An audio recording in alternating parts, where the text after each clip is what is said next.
السلام علیکم ورحمۃ اللہ وبرکاتہ۔ الحمد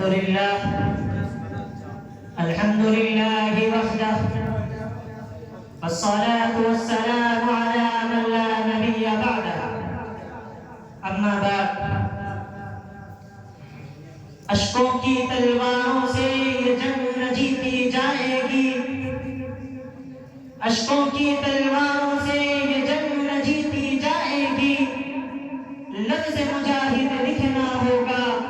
سینوں پر دستاروں پر۔ اے قوم، بادے سمون کی آوارہ موجیں تجھے پاش پاش کر رہی ہے، ظلم پستی تیرا مقدر بن چکی ہے، ظلم بربریت کے طوفان میں تیری ماں بہنوں کو ننگا نچایا جا رہا ہے، ظلم استبداد کی چکی میں تجھ کو بے دریغ پیسا جا رہا ہے، تیرے معصوم بچوں پر نیزوں اور تلواروں کو آزمایا جا رہا ہے، تیرے مساجد اور مدارس کو ناجائز پابندیوں سے جکڑا جا رہا ہے۔ آخر یہ سب کچھ کیوں ہو رہا ہے؟ کیا اس لیے کہ تیرے اکابرین نے ہندوستان کو اپنے خون سے سینچ کر ان کے حوالے کر دیا تھا؟ کیا اس لیے کہ تیرے اسلاف نے ہندوستان میں اپنا خون بہا کر سبکدوشی کا اعلان کر دیا تھا؟ کیا اس لیے کہ ہندوستان میں تیرا کوئی حق نہیں ہے؟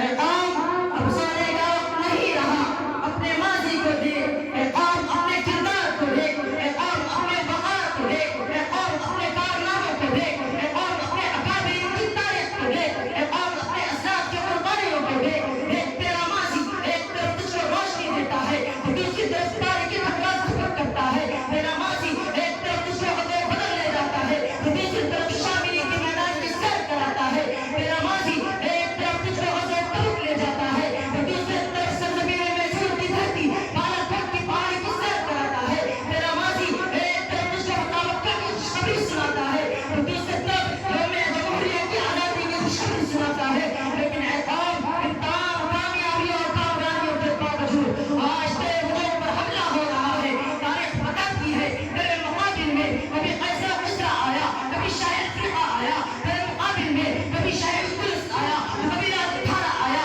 تیرے مقابل میں کبھی عیسائی آئے، کبھی یہودی آئے، تیرے مقابل میں کبھی فرعون آیا، کبھی نمرود آیا، تیرے مقابل میں کبھی حامان آیا، کبھی قارون آیا، بس کے تمام ظالم جماعتیں، تمام ظالم ٹولیوں سے تیرا مقابلہ ہوا اور تو نے ہر ایک سے ڈٹ کر مقابلہ کیا۔ لیکن اے قوم، اب تیرا مقابلہ ایک ایسے جابر اور سرکش قوم سے ہے جس نے ہمیشہ تیرے خون سے ہولیاں کھیلی ہے، جس نے تیری عبادت گاہ بابری مسجد کو شہید کیا، جس نے تیرے دامن کو داغدار کیا، جس نے تیرے جمال حقوق کو پامال کیا، جو کبھی تجھے بندے ماتم پہننے پر مجبور کرتی ہے، جو کبھی تیرے نونہال کو نارد پٹیل کے سامنے گردن جھکانے پر مجبور کرتی ہے، جو کبھی تیرے وجود کو تحت پایا کرنے کے لیے اندر قانون جاری کرتی ہے، جو کبھی تجھے بہوشی کا انجیکشن لگا کر ہمیں غفلت میں سلا دیتی ہے۔ اے قوم، غفلت کی چادر کو چاند کر دشمن کے مقابلے میں آنکھیں دے، آنکھوں سے پردے کو ہٹا کر دے اور بتا کہ جب تیرا شیرازہ منتشر ہو جائے گا، جب تیرے بقا کے سرائے کو ختم کر دیا جائے گا، جب تیری مسجد میں بنیاد کو اٹھا کر پھینک دیا جائے گا، جب تیری وجود کی حفاظت کون کرے گا؟ جب تیری مساجد کی حفاظت کون کرے گا؟ جب تیری مدارس کی حفاظت کون کرے گا؟ یہ ظالم ڈنڈے تیری حفاظت کریں گے، تجھے گلے سے لگائیں گے، نہیں ہرگز نہیں، بلکہ تجھے خود ہی اپنی حفاظت کرنی ہوگی۔ اے قوم، تاریخ کا مطالعہ کر، تجھے پتہ چلے گا کہ یہ ظالم درندے جو کل تیرے محکوم تھے، جو کل تیرے قدموں کو چومنے کے لیے تیار تھے، جو کل تیرے تلووں کو چاٹنے کے لیے تیار تھے، آج تجھے تیرے حقوق سے دستبردار کر رہے ہیں، تیرے آئین حقوق کو پامال کر رہے ہیں، تجھے تیرے مذہب کی بنیاد کو مسمار کر رہے ہیں، مگر افسوس کہ تیرا حصہ سے جینا چاہتا رہا، تیرا مذہبیت ختم ہو گئی، تیرا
نابود کر دیتی ہے۔ دشمنان اسلام کا یہ عقیدہ ہے کہ اگر مسلم قوم کو نیست نابود کیا جا سکتا ہے تو ان کو ان کے مذہب سے آزاد کر کے ہی کیا جا سکتا ہے، ان پر مذہبی پابندیاں لگا کر ہی کیا جا سکتا ہے۔ انہیں معلوم ہے کہ جب تک مسلمان آزادی کے ساتھ اپنے دین کی تبلیغ کرتے رہیں گے تب تک کوئی بھی سلطنت طاقت ان کو زیر نہیں کر سکتی۔ انہیں معلوم ہے کہ مٹھی میں مسلمان جب تک اپنے بازو کی طاقت سے دوسرے کی طاقت کا مقابلہ کریں گے کبھی نہیں جیت پائیں گے، بلکہ ان کے پاس ایک سچے مذہب کی طاقت ہے جس کی بدولت بڑے سے بڑے طاقت اور حکومت کو زیر کر لیتی ہے۔ اے قوم،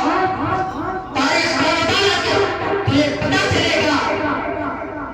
کہ راج بھارت کے قید سے نکلی ہوئی حضرت کی ایک بیٹی کی آنکھ نے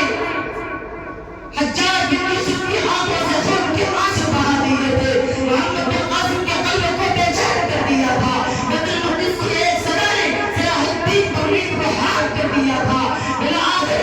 بیت المقدس کو صلاح الدین نے فاتح بن کر بیت المقدس میں داخل ہوا اور مقام عیسائی کو عیسائی کی زندگی گزارنے پر مجبور کر دیا۔ اے قوم، اگر تجھے عزت کی زندگی گزارنی ہے، اگر تجھے اپنے عزت کرنی ہے، اگر تجھے اپنے دین کی حفاظت کرنی ہے، اگر تجھے اپنے ماں بہن اور بیٹے سے پیار ہے، اگر تجھے اپنے مساجد سے پیار ہے، اگر تجھے اپنے مدارس سے پیار ہے تو میدان میں آ کر باطل کا مقابلہ کرنا ہوگا، ماضی کی تاریخ کو دہرانا ہوگا، ماضی کی تاریخ کو دہرانا ہوگا، دشمن کے سامنے سینہ سے پر ہونا ہوگا۔ اے قوم، اکثر قوم کے بیٹھ اور سوچ کہ ہمارے اسلاف کتنے عظیم تھے، ہماری تاریخ کتنی بلندی ہوتی جسے تو نے خاک میں ملا دیا ہے۔ اس تاریخ کو بچانے کے لیے متحد ہو جا اور دوسرے تاریخ کو پھر سے دوہرا دے۔ تجھے مبارک ہو حکمرانی، مخالفت بھی ہم نہ کریں گے، تجھے مبارک ہو حکمرانی، مخالفت بھی ہم نہ کریں گے، اگر شریعت پر ہاتھ ڈالا تو تم رہو گے ہم رہیں گے، وما علینا الا البلاغ۔